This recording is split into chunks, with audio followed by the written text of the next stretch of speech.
Na aula 1 do módulo 2, nós discutimos a segunda lei da termodinâmica e fizemos 3 exercícios nessa aula. Agora nós vamos discutir com mais detalhe o exercício 3 dessa aula e também vamos responder algumas perguntas conceituais sobre a primeira e a segunda lei da termodinâmica. Para fazer isso, inicialmente vamos lembrar os principais conceitos. O primeiro conceito seria como calcular o ΔS de um sistema para um processo adiabático reversível. Que significa que o processo é adiabático? Significa que o calor trocado no processo é zero. Além disso, o ΔS do sistema sempre é calculado como a integral do calor reversível do sistema dividido a temperatura. Portanto, como o calor reversível do sistema é zero por ser um processo adiabático reversível, esse será o valor que temos que substituir nessa equação e, portanto, o ΔS do sistema para um processo adiabático reversível é zero.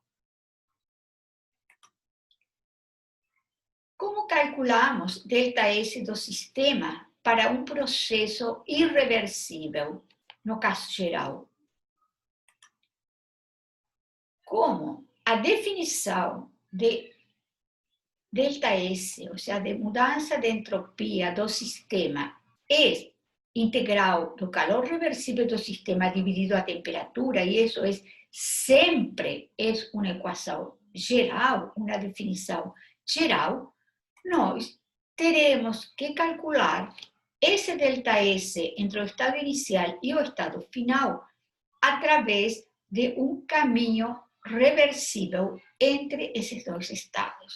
Então, eu vou escolher, propor, imaginar um caminho reversível entre o estado inicial e final e farei o cálculo do ΔS. Provavelmente, eu vou ter que imaginar 2 ou mais etapas para chegar desde o estado inicial até o estado final. Então, eu terei que calcular o ΔS para cada uma das etapas e somar esses valores.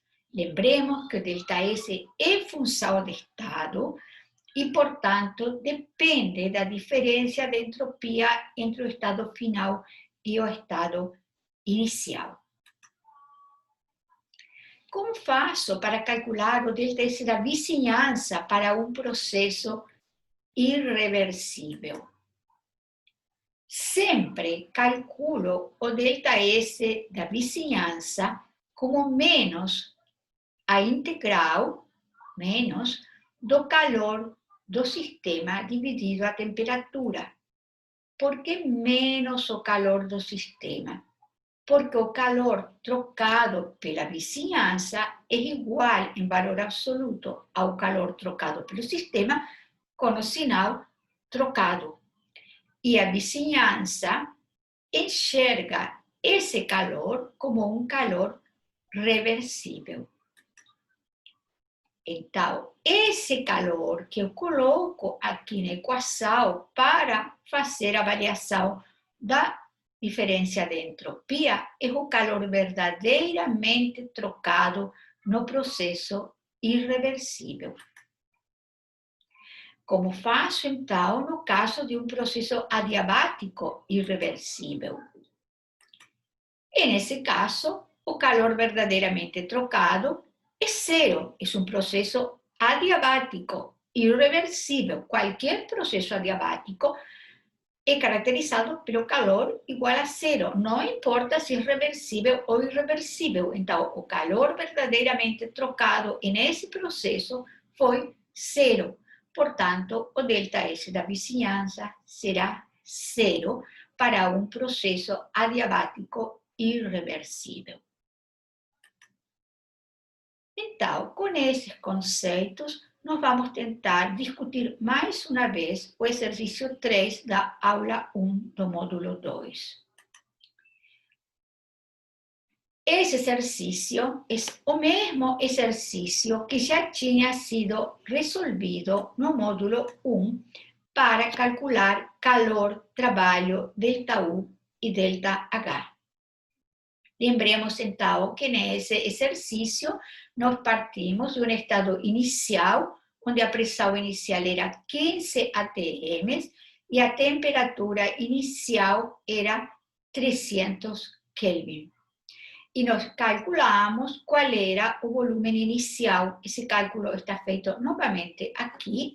Volume inicial será o número de moles, vezes R, a constante dos gases, em atm litros sobre grau Kelvin mol, dividido, multiplicado pela temperatura, dividido pela pressão. E tinha dado, naquela aula, 1,64 litros. Então, esse é o estado inicial, 15 atm, 1,64 litros, 300 Kelvin, que corresponde a esta isoterma. A expansão é adiabática irreversível contra uma pressão externa constante de 1 atm. Então, o único que nós sabemos é que a pressão final será 1 atm, igual à pressão externa. Nós não sabemos inicialmente nem a temperatura final, nem o volume final. Para poder resolver o exercício, teremos que calcular a temperatura final e o volume final.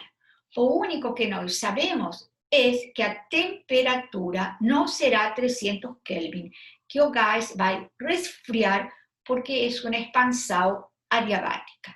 E como foi explicado no primeiro módulo, quando o gás se expande adiabaticamente, o ΔU terá que ser negativo, porque o trabalho de expansão é negativo e o calor é zero. Se o ΔU é negativo, significa que a temperatura diminuiu ao fazer o processo, partindo do estado inicial, chegando ao estado final. Então, como fazemos esse cálculo? Não podemos fazer esse cálculo com esta equação, porque esta equação, como foi discutido no módulo 1, é uma equação apenas válida para um processo adiabático reversível. Então, não era dessa forma que se calculava a temperatura e o volume final de um processo adiabático irreversível. Porém, como esse processo é a pressão externa constante, nós podemos calcular da seguinte forma. Se o calor é zero, o ΔU é igual ao trabalho. O ΔU pode ser calculado como NCV ΔT e o trabalho como menos P externa ΔV. Vejam que aqui foi tirado do sinal de integral a pressão por ser uma constante e diferencial V foi integrado como ΔV, V final menos V inicial. Aqui da mesma forma, NCV são constantes. Esse exercício foi resolvido com muito detalhe no módulo 1, mas nós vamos revisar rapidamente ele para lembrar. CV foi substituído por 3 medios de R, ΔT por T final menos T inicial, e ΔV foi substituído por V final menos V inicial. Agora, nós substituímos a pressão externa pela pressão final, porque são iguais, e substituímos o volume final pela expressão dos gases ideais, NR, T final sobre P final. E o volume inicial também pela expressão dos gases ideais, NR, T inicial sobre P inicial. Agora, podemos observar que nós podemos simplificar um pouquinho essa equação, reparando que NR está nos dois termos do lado direito. Colocamos para fora e percebemos que temos NR do lado esquerdo da equação, do lado direito da equação, com o qual ela fica com essa forma. E se nós olharmos, nós sabemos vários dos dados desta equação. Podemos ver que sabemos a temperatura inicial, a pressão final, que é 1 atm, a pressão final, 1 atm, a temperatura inicial 300, a pressão inicial 15. Ou seja, o único que não sabemos nessa equação é a temperatura final. Uma equação com uma incógnita sempre pode ser resolvida. Fazemos então a organização e as contas e, finalmente, chegamos a que a temperatura final é 188 Kelvin.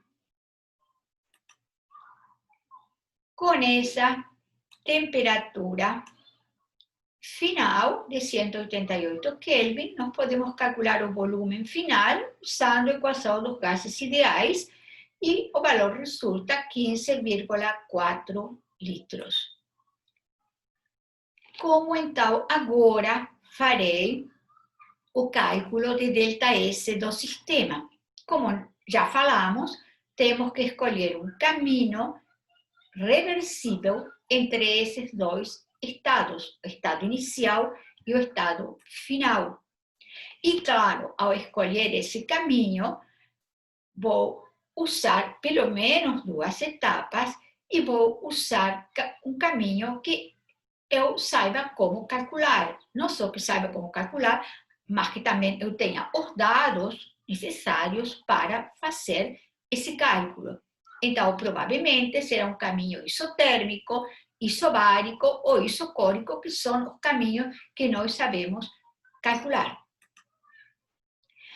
Está colocado aqui novamente a figura, mas neste caso colocamos não só os dados iniciais, 15 atm, 1,64 litros, 300 Kelvin, como o estado final. Esta isoterma é de 188 Kelvin, a pressão final é 1 atm, o volume final foi calculado como 15,4 litros. Então, nós olhamos para essa figura e nós temos que imaginar um caminho reversível entre este ponto e este ponto. Claro que, pelo menos, com 2 etapas. Então, eu poderia fazer um caminho isotérmico e depois um caminho a volume constante.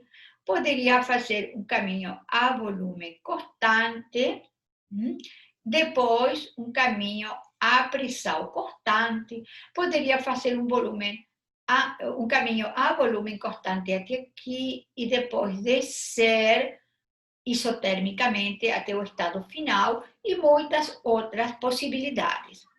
Provavelmente, uma das mais simples é esta, fazer uma etapa isotérmica desde 15 atm, 1,64 litros, 300 Kelvin, até este estado aqui.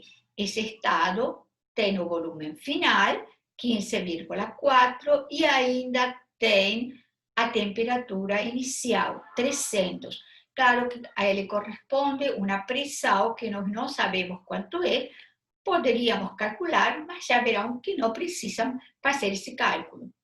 E posteriormente, então, fazemos uma etapa a volume constante e descemos, então, até o estado final de 15,4 litros, 188 Kelvin e 1 atm de pressão. Então, poderemos calcular o ΔS do sistema como o ΔS da primeira etapa e o ΔS da segunda etapa, onde o ΔS da primeira etapa é esta etapa isotérmica que fizemos em vermelho, certo? E o ΔS da segunda etapa é o ΔS desta etapa a volume constante que marcamos em verde. Então, partindo desses dois estados, vamos tentar fazer a conta. Na etapa isotérmica, nós vimos na aula 1 do módulo 2 como se calculava o delta S para um processo isotérmico reversível e calculávamos com o calor reversível dividido a temperatura. Então, é NR logaritmo do volume final sobre o volume inicial, sendo que nós sabemos que N vale 1, R é 8,314 joules sobre Kelvin, e o logaritmo de B final sobre B inicial são os dois volumes que nós calculamos, e dá um número positivo, 18,62 joules Kelvin. O gás sofreu uma expansão a temperatura constante, a entropia aumentou. Na segunda etapa, a etapa a volume constante, o gás resfria e desde 300 Kelvin a 188 Kelvin e resfria a volume constante. O volume é o mesmo ao início e ao fim dessa etapa. Então, usamos a expressão dada na aula 1 do módulo 2 para o cálculo da entropia de um processo reversível a volume constante. Essa expressão era NCB logaritmo de T final sobre T inicial, onde CB é 3 meios de R, porque vamos imaginar um gás monoatômico. R colocado em joules sobre Kelvin mole. Esse valor dá menos 5,86 joules Kelvin. A entropia diminuiu por causa do resfriamento do gás. Quando nós calculamos o total, o ΔS do sistema é a soma dos ΔS das duas etapas. Resulta, como era esperado, em um número positivo, mais 12,76 joules Kelvin. Como já explicamos, o ΔS da vizinhança é zero, porque é um processo adiabático. Portanto, o ΔS total, essa soma do sistema e da vizinhança, é um número positivo. De forma alguma, este valor do ΔS do sistema pode dar um número negativo ou zero, porque então a soma daria ou zero ou negativo, e não pode ser, porque a segunda lei da termodinâmica diz que para um processo irreversível, a entropia do universo aumenta. Portanto, então, resulta que o ΔS do sistema é um número positivo, o ΔS da vizinhança é zero, o ΔS do universo é um número positivo, como indica a segunda lei da termodinâmica para um processo irreversível. Finalmente, eu queria que vocês lembrassem o final da última aula do módulo 1, onde nós comparamos um processo isotérmico reversível, irreversível, um processo adiabático reversível e irreversível. Vejam que aqui temos a expansão isotérmica reversível entre o estado A e B, reversível, e aqui temos o processo isotérmico irreversível contra uma pressão externa constante entre os mesmos estados A e B. Lembrem que naquela aula nós falamos que o trabalho era diferente, no caso reversível era a área azul claro, e no caso irreversível esta área marcada em azul mais escuro. Porém, em ambos os casos, o estado inicial e final é igual. Portanto, ΔU, ΔH e ΔS do sistema para esse processo valem o mesmo para o reversível e para o irreversível, sendo que ΔU e ΔH valem zero, e ΔS do sistema nós já calculamos na aula 1 do módulo 2 e vimos que dava um número positivo. E que era o mesmo número para este caso e para este caso, porque ΔS é função de estado. o único que era diferente entre esos dois exemplos, o da esquerda e o da direita, é o calor e o trabalho. Quando nós trabalhamos o processo adiabático reversível, nós vamos desde um estado inicial, 15 atm, 300 Kelvin, e o volume de 1,64 litros, e usando as equações para um sistema adiabático reversível, P inicial, V inicial a gama, igual a P final, V final a gama, chegávamos à conclusão de que chegávamos aqui a uma temperatura final, que logo vamos verificar quanto é, e que nos permitia ver que o volume é 8,33 litros. Quando nós fizemos o mesmo para o processo adiabático irreversível a pressão externa constante, é isso que acabamos de fazer, partimos, certo, de 300 Kelvin, 15 atm, 1,64 litros, chegamos à mesma pressão, mas chegamos a outra temperatura, certo? No caso do processo adiabático reversível, chegamos a esta temperatura, que é 101,6 Kelvin, com o qual resultou, então, como já falamos, esse volume de 8,33 litros. Agora que fizemos o exercício irreversível, chegamos à temperatura final de 188 kelvins, que dá um volume final de 15,43 litros. Claro que estas figuras não estão à escala, certo? Esta temperatura é maior que esta temperatura aqui. Se esto estivesse desenhado aqui, essa isoterma passaria aqui no meio. Significa, então, que o estado inicial é igual, mas o estado final é diferente no processo adiabático reversível e no processo adiabático irreversível. Por isso é que o ΔS do sistema foi diferente neste processo e neste processo.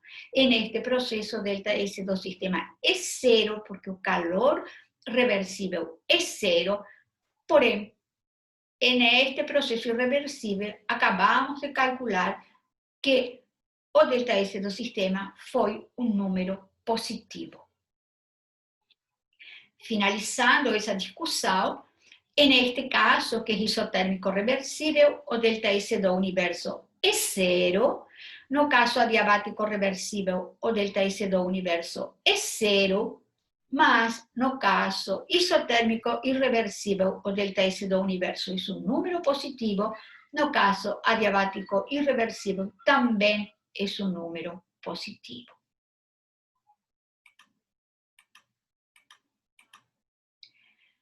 Eu peço que vocês estudem esse exercício com bastante cuidado e refaçam ele para fixar todos esses conhecimentos. E agora vamos tentar responder algumas perguntas relacionadas ao módulo 1 e a parte que já vimos do módulo 2.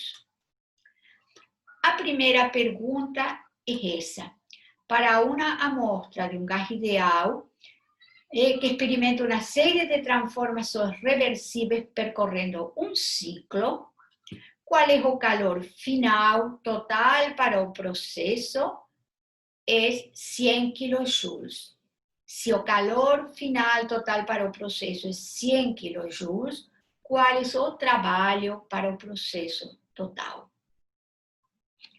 Se esse gás experimentou uma série de transformações que configuram um ciclo, significa que o estado inicial e final são iguais. É o mesmo estado inicial, é o mesmo que o estado final, ou vice-versa, o estado final é o estado inicial. Portanto, as funções de estado valem, o delta das funções de estado vale zero. O delta U é zero, o delta H é zero, o delta S é zero. Em particular, está perguntando calor e trabalho, então eu tenho que olhar para o delta U. Como o delta U é zero, o calor é igual ao trabalho com o sinal trocado. Então, se o calor é 100 kJ, o trabalho será menos 100 kJ. A segunda pergunta se refere a exatamente o mesmo processo, mas pergunta quanto vale o ΔS do sistema e o ΔS da vizinhança para o processo.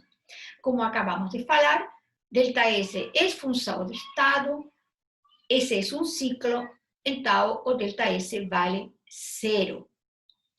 Para o sistema, também vale 0 para o universo, porque é um processo reversível. Um ciclo sempre é um processo reversível. Por conseguinte, o ΔS da vizinhança também vale 0. Os três valores de ΔS valem 0, do sistema, da vizinhança e o total, o ΔS do universo. Agora passamos ao terceiro item.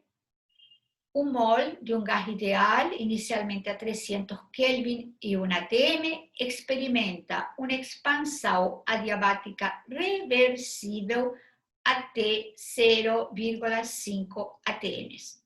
Qual é o ΔS do sistema e das vizinhanças para esse processo? E como acabamos de discutir, em um processo adiabático, seja expansão ou compressão, o calor vale 0. Se o processo for reversível, esse calor é o calor reversível e, portanto, o ΔS do sistema vale 0, o ΔS do universo vale 0 e o ΔS das vizinhanças também vale 0, em primeiro lugar, porque ΔS do sistema mais ΔS das vizinhanças tem que dar 0, e em segundo lugar, porque o calor trocado com a vizinhança é 0. A pergunta 4 é um pouquinho diferente. O mol de um gás ideal, inicialmente a 300 Kelvin e 1 atm, experimenta uma expansão adiabática contra uma pressão externa constante de 0,5 atms. A pergunta é se o estado final é igual ou diferente ao estado final do item anterior, quando o processo era adiabático reversível. Acabamos de calcular isso, acabamos de mostrar as figuras, e que isso que a gente percebeu que o estado final é diferente. Se a expansão é adiabática reversível, o gás resfria até uma temperatura bastante menor que 300 Kelvin.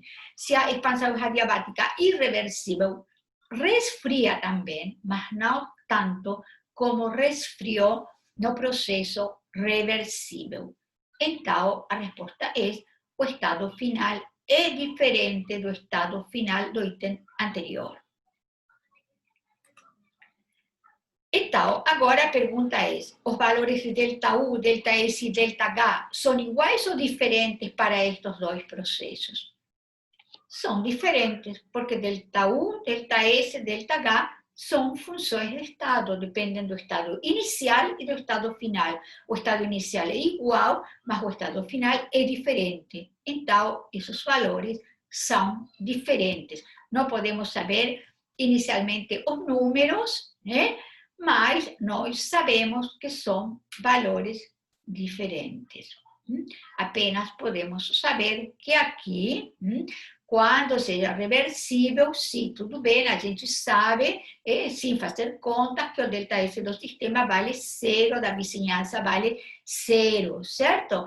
Para avaliar o ΔS, aqui neste item, teríamos que calcular a temperatura final, como já fizemos. Para avaliar ΔU e ΔH, teríamos que calcular o estado final, mas nós sabemos que, mesmo que não façamos nenhuma conta, já sabemos que vai dar números diferentes no item 3 e no item 4. Bem, agora então vamos olhar o item 6. O mol de um gás ideal, inicialmente a 200 Kelvin e 1 atm, experimenta uma expansão exotérmica reversível e o trabalho realizado é 1000 joules. Pergunta qual é o valor do ΔS do sistema e da vizinhança para esse processo.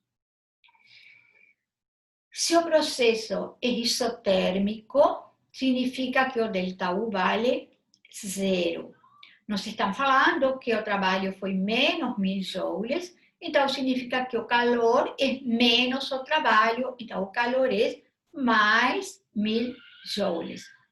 Como o processo foi isotérmico reversível, o calor reversível do sistema será mais 1000 joules. Portanto, o ΔS do sistema será o calor dividido a temperatura, mais 1000 dividido 200, ou seja, 5 joules Kelvin.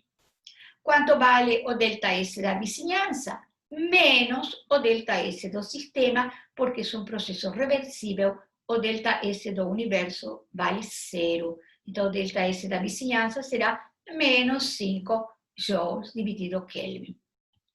E, finalmente, vamos ver a pergunta 7, onde é o mesmo estado inicial, 200 Kelvin e 1 atm, uma expansão isotérmica, mas uma expansão irreversível contra uma pressão externa nula, sendo que o estado inicial e final é o mesmo do item 6. Então, quanto vale o ΔS do sistema? Vale o mesmo que deu no item 6, vale 5 joules dividido Kelvin, porque o estado inicial e final é igual no item 6, no item 7, e ΔS é função de estado. Mas quanto vale o ΔS da vizinhança para esse processo? O ΔS da vizinhança deverá ser calculado com o verdadeiro calor trocado no processo. E qual é o calor trocado no processo? Para responder isso, tenho que perceber que é um processo isotérmico, uma expansão isotérmica. Então, o ΔU vale 0. Portanto, calor e trabalho são iguais com sinal trocado. Mas quanto vale o trabalho? O trabalho vale 0, porque a pressão externa é nula. Então, o calor também vale 0. Então, quanto vale o ΔS das vizinhanças?